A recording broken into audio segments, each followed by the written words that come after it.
A river with countless towns on both banks. A fully laden large ship can sail from Guangzhou to the great city of Hanbali. At the end of the 13th century, the Italian merchant Marco Polo recounted his memorable journey along China's Grand Canal at the city of Guangzhou. 200 years later, another Italian traveler, filled with anticipation, made a note next to a city in the margins of a copy of the travels of Marco Polo, wistfully commenting, "Infinite business opportunities." This city was none other than Hanbali, or Beijing, at the other end of the canal. By this time, the Ming dynasty's Yongle emperor had already relocated his capital to Beijing to guard the northern frontier. China's political center in the north and its economic center in the south were once again connected by the Grand Canal. During the Ming and Qing dynasties, in its most glorious era, the Grand Canal went beyond its functional role of sustaining the national economy. By facilitating not only domestic commerce, but also trade with the outside world, it also paved the way for a cultural transformation, weaving a unique and splendid scene in the history of human civilization.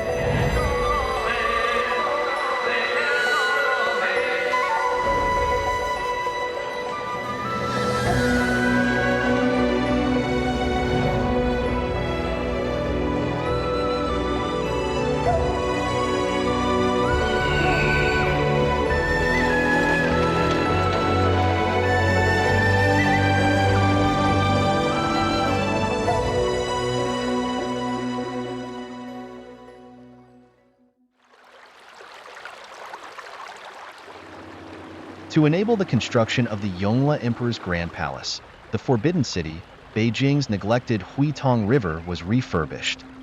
Large quantities of manpower, materials, and goods were shipped in from the south. Tongzhou, the northernmost dock of the Grand Canal, lies in the eastern outskirts of Beijing. Every day, countless officials, craftsmen, and merchants disembarked here, transferring to carriages and horses to enter the capital. In this massive migration, grains and building materials that were much needed in the north converged at the canal's docks.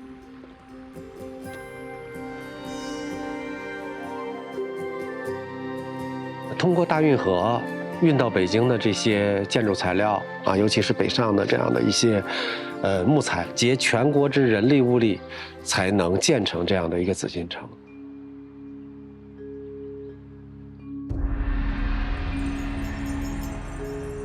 With the construction of the Forbidden City, a royal garden also gradually took shape. Within this imperial garden, more than 50 miniature mountains were built up.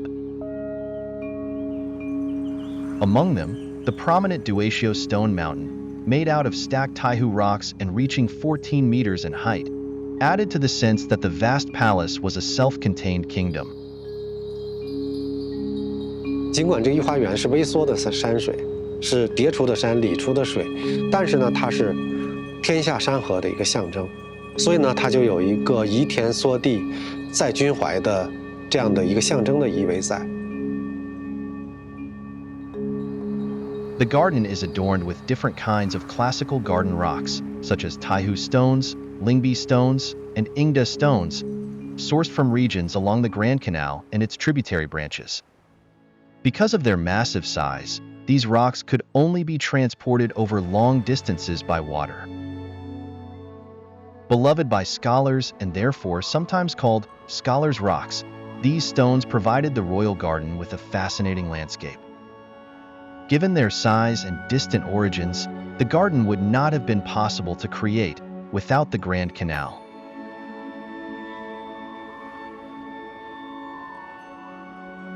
The canal didn't just bring in building materials. Its waters also smoothed the flow of officials from the south, who harbored ambitions to climb through the ranks of the imperial government. Given the intrigues and scheming within the royal court, however, the positions they attained were never going to be as secure as the rocks in the Forbidden City. Among them was the renowned scholar Wen Zhengming.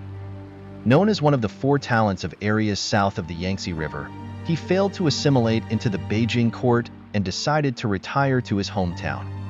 In the winter of 1526, he traveled southward along the canal, but became trapped on the frozen Luhe River by ice. Beneath the vast northern sky, the land was frozen, desolate, and bleak. Beneath the ice, however, flowed a surging current awaiting release. Similar to his state of mind at the time, he urgently relied on this waterway to journey southward, seeking another refuge in life.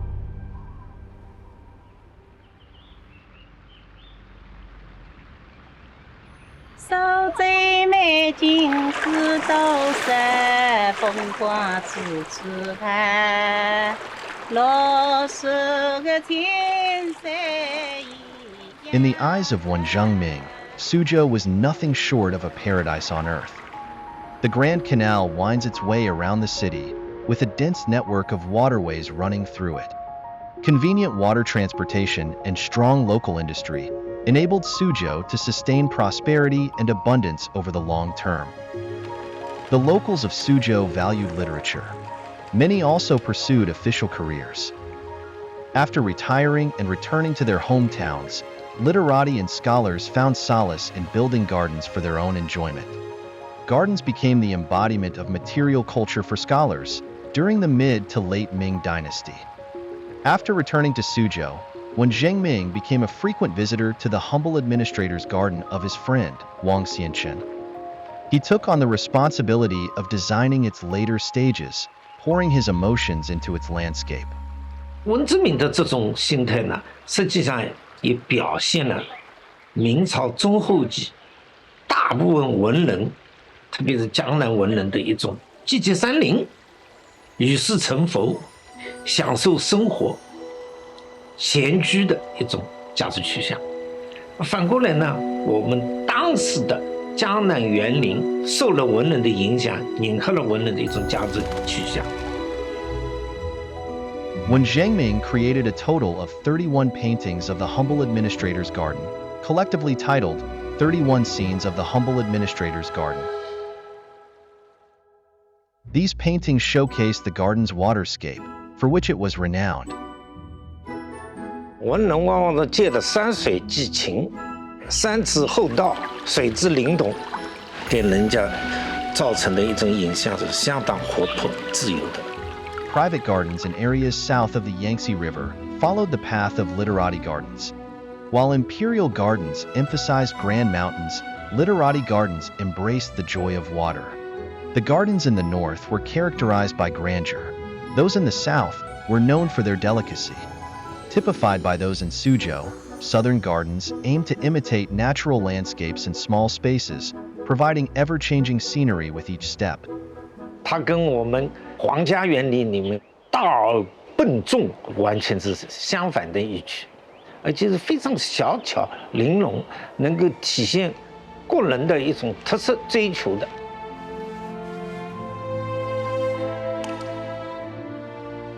An aesthetic pursuit of nature and unconventionality is engraved in the genes of gardens in areas south of the Yangtze River.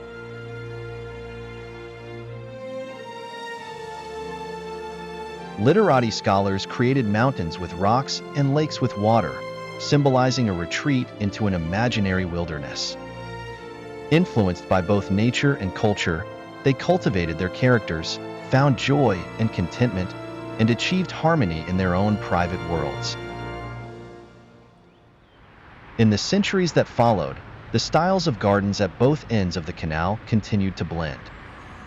As early as the beginning of the Yuan dynasty, in order to meet the water transportation needs of the capital Dadu, as Beijing was then known, water from the Baifu Spring in the city's north and other streams along the way was diverted into Kunming Lake, resulting in numerous lakes in the area. During the Qing dynasty, the construction of imperial gardens naturally could not overlook this precious site. In preparation for his mother's 60th birthday, Emperor Qianlong ordered the construction of a magnificent imperial garden, with Kunming Lake as its centerpiece, which is now known as the Summer Palace. Highlighting their royal elegance, the buildings in the garden were painted in bold primary colors, with yellow-green glazed tiles on their roofs, juxtaposed with red pillars and colorful door frames. The layout of the buildings adhered to strict royal symmetry, although within this grand imperial garden, there was also a hint of the gentle and delicate style of areas south of the Yangtze River. The year after the construction of the Summer Palace began, Emperor Qianlong embarked on his first southern inspection tour. He made 6 trips to the south during his lifetime, always traveling by boat along the Grand Canal. Qianlong's mother accompanied him on several occasions, traveling south via the canal to explore the landscapes, gardens, and bustling markets in areas south of the Yangtze River. Her preference for the local scenery there had a direct influence on the construction of the Summer Palace. Upon returning to the capital, Emperor Qianlong, to please his mother, had his designers replicate Suzhou's Shantong Street within the Summer Palace. The palace's so-called Suzhou Street is a water street that was created exclusively for the enjoyment of the emperors and empresses of the Qing dynasty. Along its sides are various shops, including antique shops, dessert stalls, and tea houses. When royal family members visited it, the roles of merchants and customers in the shops were played by eunuchs and palace maids, creating a lively atmosphere in imitation of the bustling water towns in areas south of the Yangtze River. Thanks to the Grand Canal, the grandeur of this imperial palace was mixed with the gentleness of Suzhou and Hangzhou, creating a new blend of northern and southern styles, and ultimately forming a unique symbol of Chinese culture. During the Ming and Qing dynasties, garden designs were widely depicted on carved beams, folding fans, and even porcelain.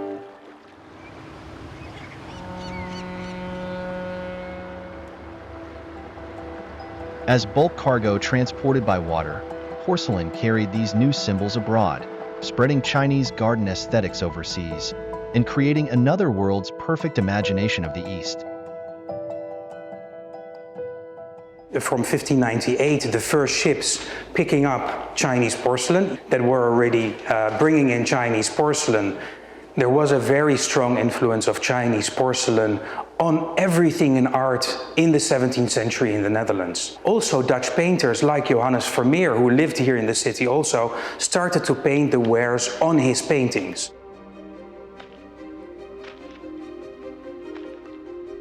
Through global trade, Western artists like Johannes Vermeer living by the canals of Delft in the Netherlands could acquaint themselves with Eastern aesthetics without leaving their homes, frequently incorporating these elements into their artworks.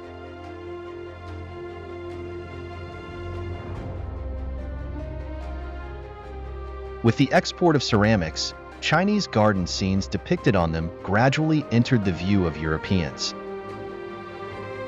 Within these garden scenes lay glimpses of Chinese lifestyles, unveiling a corner of the mysterious East and satisfying the long-standing curiosity of Westerners, dating back to the publication of the travels of Marco Polo. The European fascination with this Chinese aesthetic stemmed directly from the landscapes along the Grand Canal.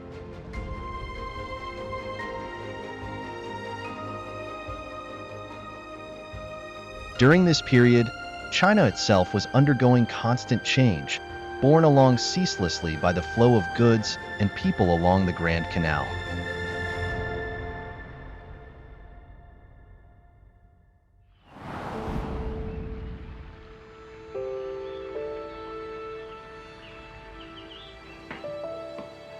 Shangzi town in Suzhou is famous for its silk weaving industry.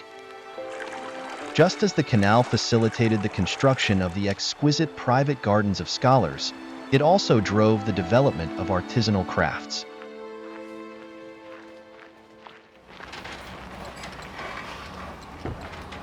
Every spring and summer, the silk workshops in Shangzi town become bustling with activity. Local embroiderers begin their work early in the day, a busy scene that has been common along the banks of the canal since the mid-Ming dynasty. China's economy was in decline during the early Ming dynasty, and there was much to be done to revitalize it. The dynasty's founding emperor Zhu Yuanzhang actively encouraged the development of agriculture and sericulture to restore production and increase income.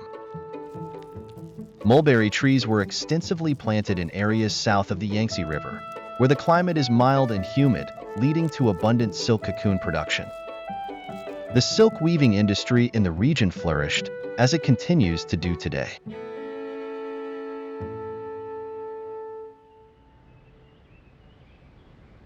In present-day Wuxi by Lake Taihu, the craft of hand-spinning silk is still practiced.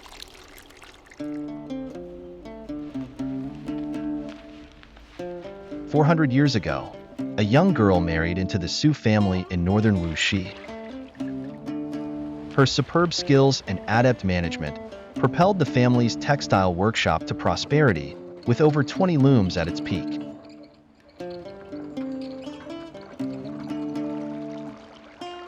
Taking advantage of the convenience of water transportation, their high-quality fabrics were exported far and wide, with demand exceeding supply. A few years later, a new life arrived in the household. The infant boy was named Suxiaka, and his family's well-stocked library and other educational resources provided him with foundations he would build on to become a great geographer and travel writer. Although born into wealth, he had no ambitions for officialdom or the imperial examination. From a young age, he was intoxicated by the vastness of nature, harboring a desire to explore the mountains, rivers, and lakes to their fullest extent. Su's mother, with an open heart, personally sewed a traveling cap to encourage her son's dream to explore beyond the horizon. Suxiaka was 22 years old when he set sail from Lake Taihu to embark on his lifelong journey of exploration.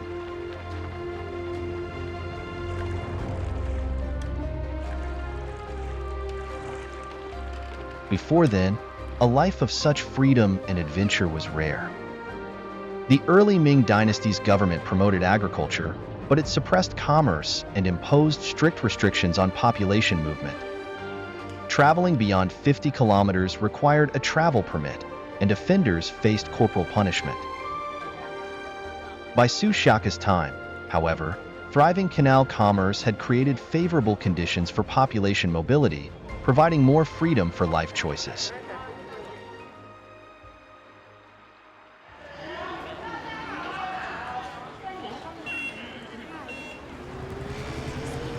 Today, ferries crossing the Yangtze River in Nanjing are crowded with locals, just as they have been for centuries.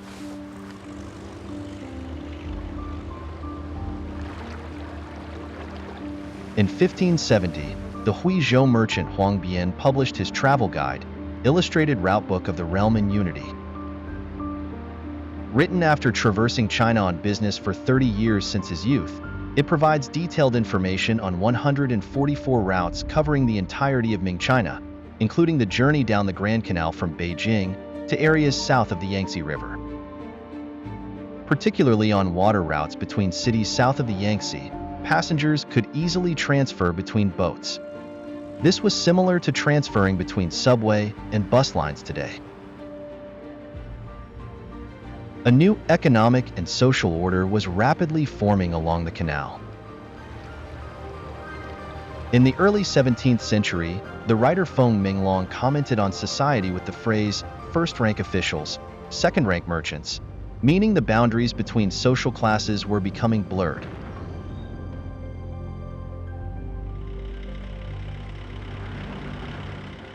The stimulation of the market in areas south of the Yangtze River led to rapid commercialization in northern regions. There was a pressing need for a stable currency in markets along the canal, a currency that would subsequently have a widespread impact on the lives of ordinary people and global trade.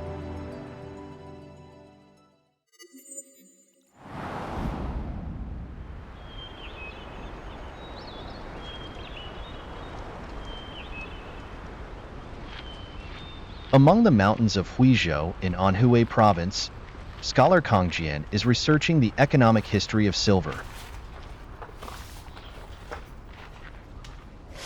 这几张地契呢，反映的这个都是来自祁门同一个地方三四都的，对吧？它是明朝不同时期的这个买卖情况。In a personal collection belonging to an elderly man, he discovers crucial clues about silver transactions in the Mid-Ming dynasty. 这个价格呢是梅花银1两2钱，天圣元年8月25日。说明呢，这个时期的明代这个中期呢，这个商品经济的发展呢，比明代早期前期的那些用的宝钞和实物的这个货币，相对来说呢，商品经济已经向前发展一大步了，很普遍的。对。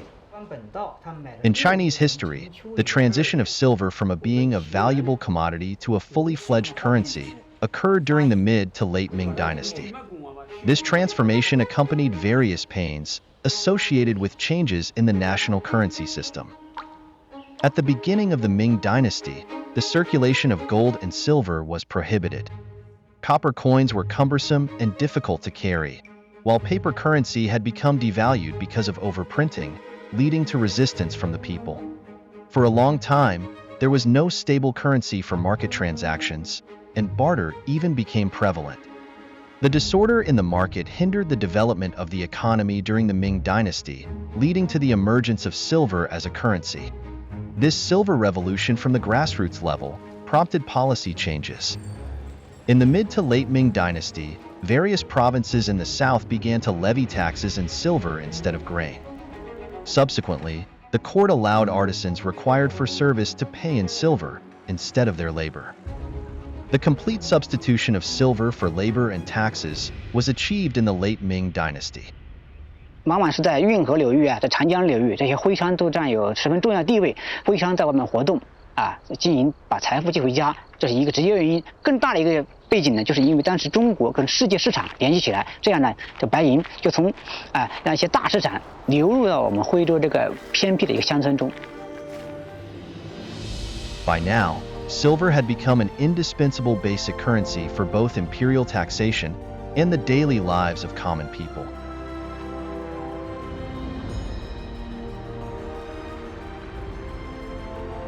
The canal-centered water network and the circulation of goods mediated by silver became the foundation of the national market, which in turn became a crucial link in global economic trade.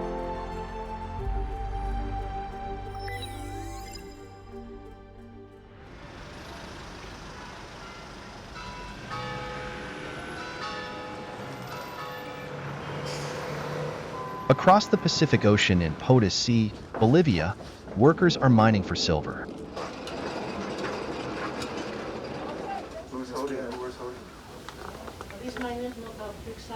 The silver mines in this highland town have a history of 500 years. In the 16th century, silver production in the Spanish South American colonies surged. Overnight, Potosí became the largest city in South America. Through transoceanic trade, 1/3 to half of the silver from these American mines was imported into China. In the mid-16th century, because of insufficient domestic silver, a large amount of silver had to be imported from South America and Japan to meet demand in markets along the Grand Canal.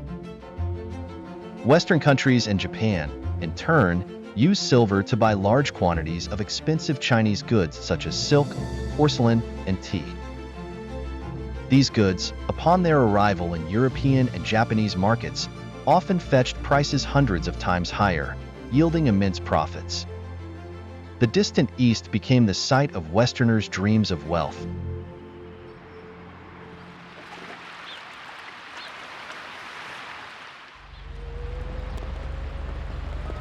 In addition to functioning as a conduit for goods, people, and silver, the canal was also a transmission route for strange tales.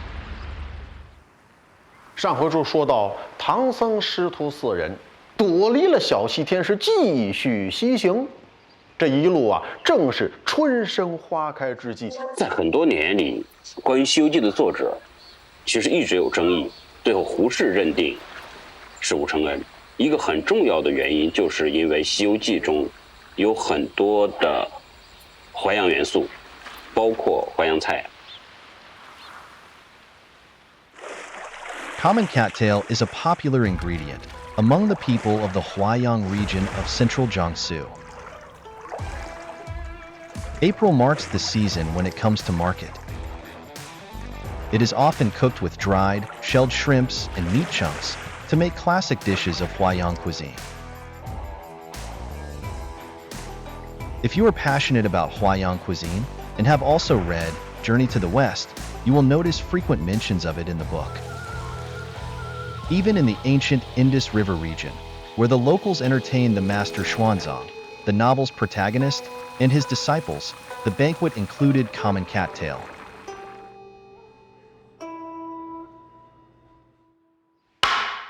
喝了茶之后，饭菜也做得了，桌上摆的是满满登登啊，什么面筋呐、豆腐啊、鱼苗啊，什么香豆米饭呐、醋烧葵汤啊。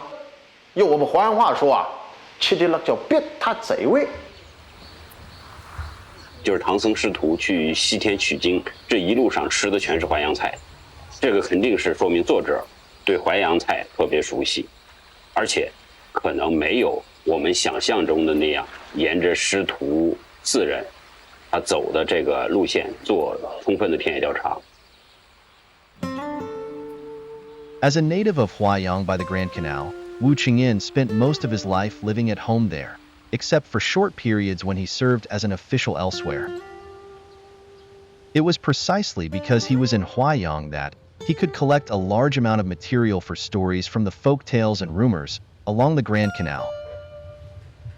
你可以足不出户，就可以遍知天下事，因为你有足够的信息来源，而这些信息来源是由运河带过来的。五方杂处嘛，人来多了，相互交流，然后能够生发出来很多东西。Wu Qingyan only needed to take a few steps out of his door to reach the Grand Canal, where he could meet travelers from the north and south and hear their intricate and bizarre stories. As the author himself said, he did not write only about gods and monsters, but also recorded the myriad facets of human life. 三藏心诚神力拥，悟空法显妖魔虽。师徒4人这一路，也不知前方还有多少艰难险阻。欲知后事如何，且听下回分解。 Among China's 4 great classical novels, Romance of the Three Kingdoms and Outlaws of the Marsh also originated in Huaiyang. With the flow of people and goods, popular literature rapidly grew and spread along the Grand Canal.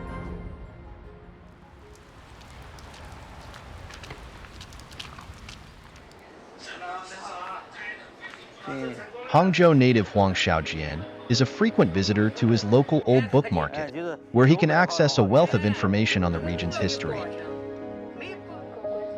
Huang is an expert in woodblock printing skill, so ancient books inspire him. The printing technique he uses flourished in areas around the Grand Canal, in regions south of the Yangtze River during the Ming dynasty, when book publishing and printing underwent explosive growth. This was another outcome of flourishing commerce and thriving markets along the Grand Canal. Publications of popular literature became essential commodities at various markets and for sellers in areas south of the Yangtze River. The trend even gave rise to book boats, a type of waterborne trade primarily focused on buying and selling books.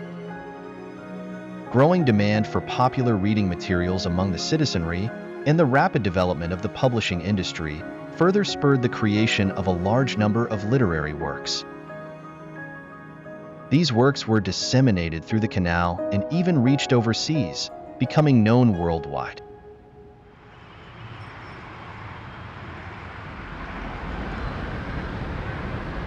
大学1年の時に、中国語の勉強を始めたんですけれど、でその時に、風貌流、フォン・モンロンの三言の中の、油売りの物語、マイヨーラントゥーチャンホアクイというその話を読んだんですね。The flourishing of the publishing and printing industry during the Ming and Qing dynasties in China promoted the influx of a large number of popular novels into Japan. でそういうことがあってもう江戸時代実は鎖国なんですけれど長崎を通してもう山のようにこう中国の書物が日本に入ってきました。江戸時代の人々にとって三国志や水滸伝っていうのは、ある意味誰でも知っている、物語であったと思います。読まれてたものは、明治時代になっても読まれるようになりますし、それからもちろん、現代になっても同じことで。Even today, Japanese manga and games inspired by Chinese popular novels are wildly popular worldwide. Among them, the manga Dragon Ball, inspired by Journey to the West, is still hailed as a national treasure of Japan. 例えば今我々が普通に読んでいる、三国志だとか水滸伝だとか、それからその風貌流三言っていうのがありますけれど、こういうのはこういうそのいわゆる通俗小説あるいは通俗文学っていうのがこの明代の終わり特に江南地方に突然のようにいっぱい現れるんですね。これはほとんどほとんどの作品が、同じ時期に現れてます。その背景には、江南地方全体の、明代の末期という時代の経済的な繁栄、あの時代に特に大運河というのがありますけれどやっぱり江南地方の経済的な繁栄、それをまた支えたのは大運河っていうものの存在だろうと思いますね。はい。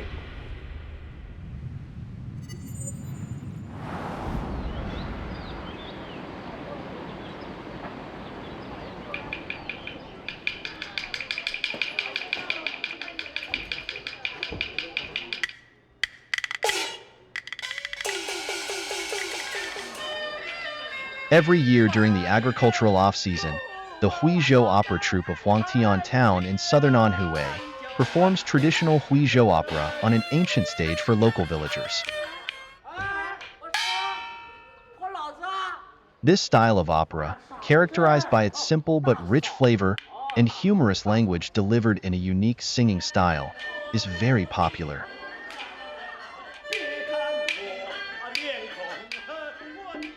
In the 16th century, Huizhou opera troupes took their art form to Beijing, where it ultimately evolved into the national treasure of Peking opera that is loved across the country.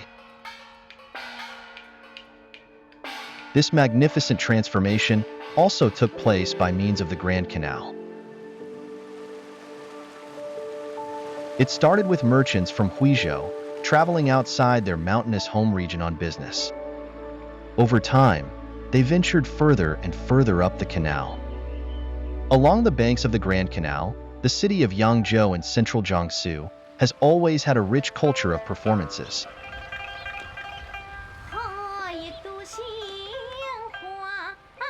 At 7 o'clock in the morning, the tea houses of the city welcome their first customers, who enjoy breakfast while listening to traditional opera tunes, as they have been doing for centuries.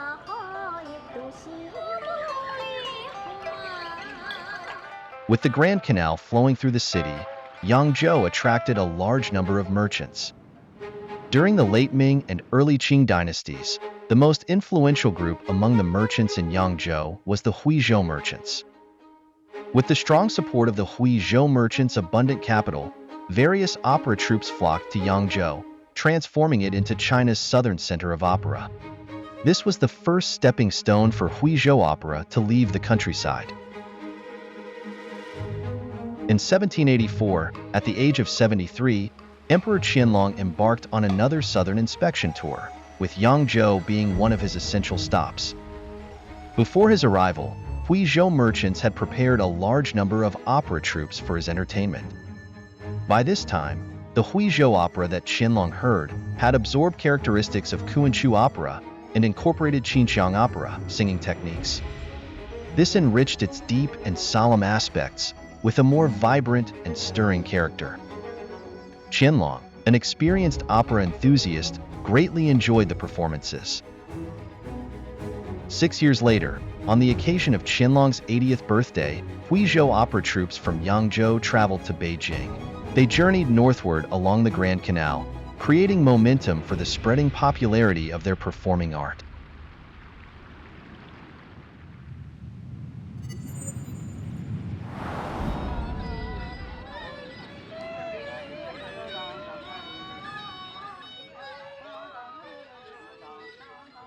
During its lengthy journey up the Grand Canal, Suzhou opera was continually evolving. Another influential canal city emerged. Linqing, located in the core area of the North China Plain, was a crucial stop for both northbound and southbound vessels. Due to the significant water level difference between the Huitong River and the Weihe River in Linqing, numerous locks were installed.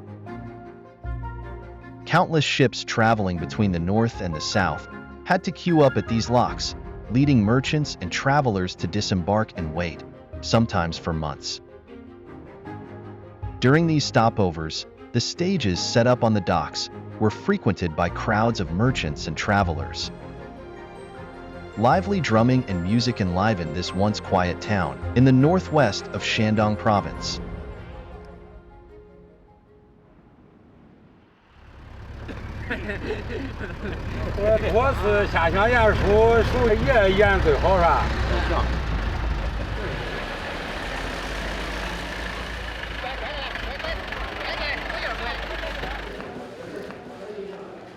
The Suzhou opera troupe that once performed in Beijing and different troupes performing in Linqing were also quietly changing. The Chueqiang opera of Linqing we hear now carries traces of Qinqiang opera and Suzhou opera. It's a vivid product of an era of mixing and transformation of traditional Chinese opera styles. By absorbing the strengths of such different styles, Suzhou opera further developed and evolved, gathering momentum for its magnificent approaching transformation.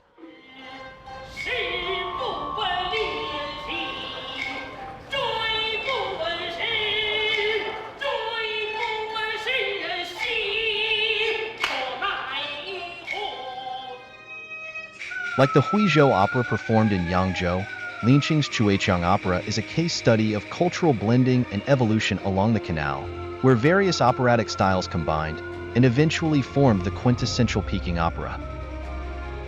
Trade routes, waterways, and operatic tunes nurture and complement each other. By bringing northern and southern styles together and catalyzing their development, the canal propelled the art of Chinese opera onto ever greater stages.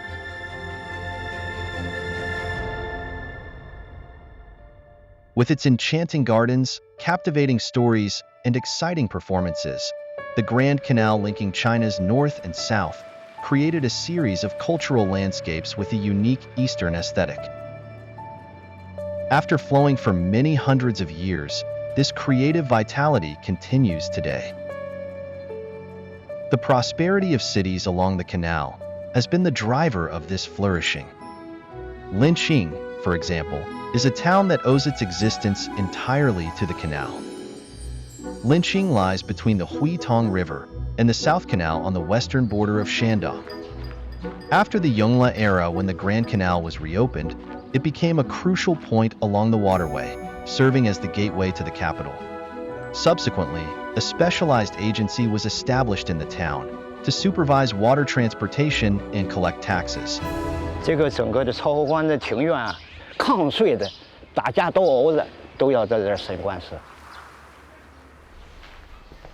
公元1520年，曹官呀重新修缮的时候，记载的这么一通户部公堂，分司修缮碑，所以的这个银子啊，仓库里边周不下了，他才又扩大了这个仓库。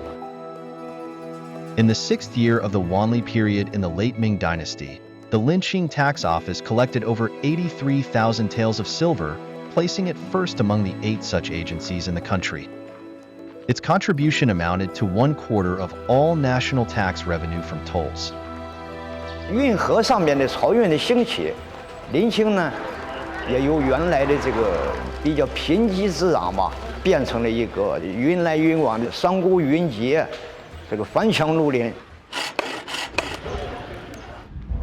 By the early years of the reign of Emperor Qianlong in the Mid-Qing dynasty, the market in Linqing was already a hive of commerce, with trade extending south to Fujian and Guangdong and north to Liaoning.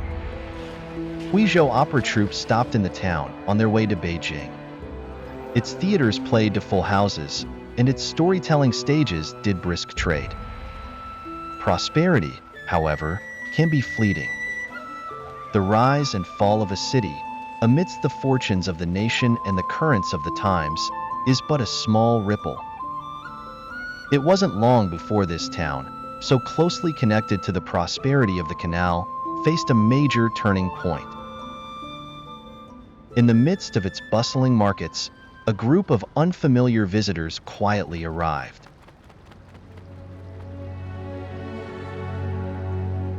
Two years after the Huizhou opera troupe left Linqing and headed north, the canal welcomed a special fleet.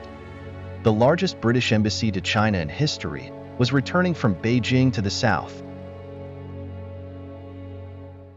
In 1792, eager to expand its global markets, Britain dispatched a large delegation led by envoy George Macartney, ostensibly to congratulate the Emperor Qianlong on his birthday. Its real purpose was to ask the Qing court to open up ports for trade. The request was met with refusal by Qianlong. His policy of isolationism and restricted trade curtailed China's active engagement with the world.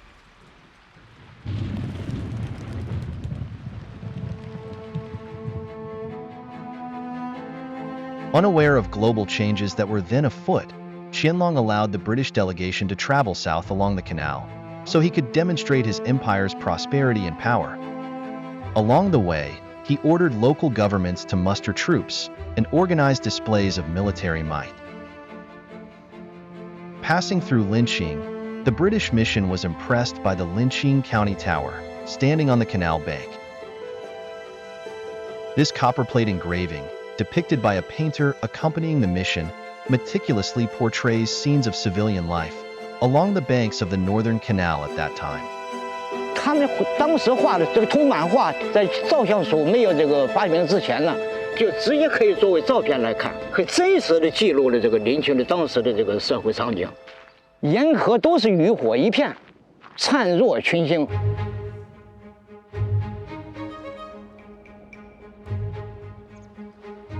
Departing from Linqing, Macartney and his entourage continued their boat journey south. In his diary, he described the Grand Canal as extremely ingenious, connecting the provinces of China from north to south. Along the way, however, the British delegation also witnessed signs of decline beneath the prosperity.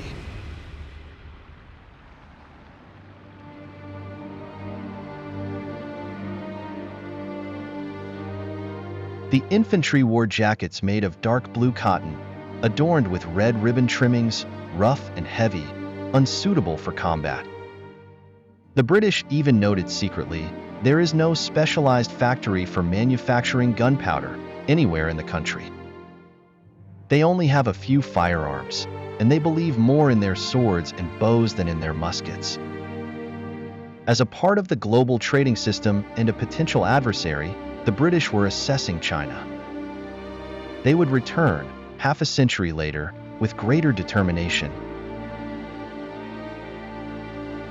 In 1842, the HMS Cornwallis appeared in the waters off Zhenjiang, serving as one of the main warships of invading British forces. 英军当时从6月份攻占了吴淞口之后，他就采取了沿长江直上镇江的这样的一个战略，所以英军他选择往镇江突袭来攻占镇江，就是为了把清政府江南七府漕粮北运的这个通道给它彻底的切断。一旦他控制了镇江，他就可以控制江南七府漕粮的北运。 A grain fleet that had originally planned to sail southward halted its journey at Guazhou Ferry in Jiangsu, afraid of being intercepted by British warships. Guazhou Ferry, where Marco Polo once marveled at the prosperity of Hanbali, now found itself at the mercy of the British forces. Stationed just across the river in Zhenjiang, they had cut the Qing government's lifeline. 清政府意识到了这个长江上现实威胁的存在，那么他在此之后再次提起了自元明以来沉寂数百年的漕运改海运的这么一个想法。More than a decade after the Opium War, the Yellow River burst its banks, leading to the silting up of the Grand Canal and obstructing transportation. This was followed by the spread of the Taiping Rebellion to areas south of the Yangtze River, which further disrupted inland water traffic. Faced with natural disasters and human conflicts, the Qing government shifted grain shipping to the sea. By the late 19th century, the use of steamships had significantly reduced the cost of maritime freight. Then in 1900, the Qing government officially abandoned the canal system.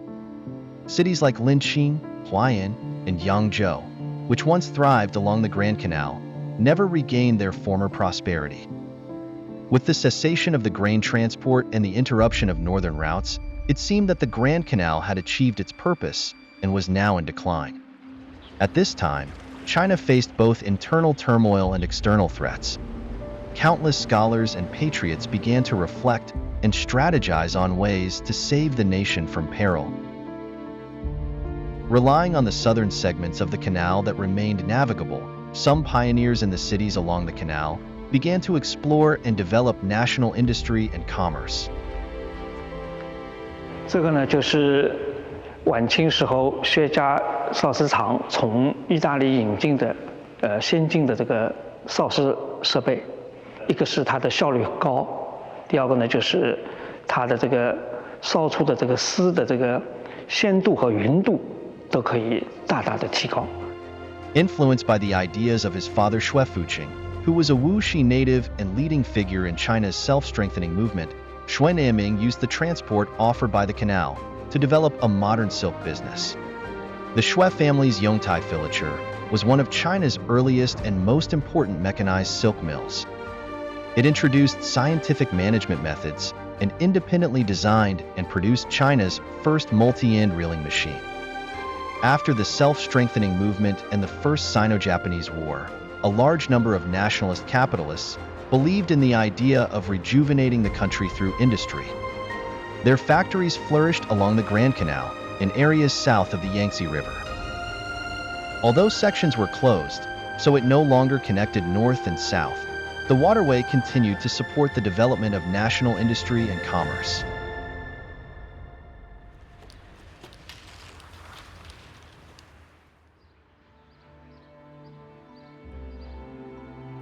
With the Beijing-Shanghai Railway opening in 1912, railways were now replacing canals as the principal means for transportation.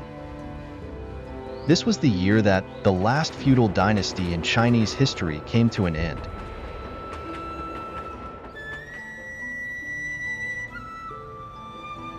The emperors may have gone, but the people of China, who were brought together by the waterway they built, are more united than ever. With no divisions, they faced the surging waves of change in a transformative era together.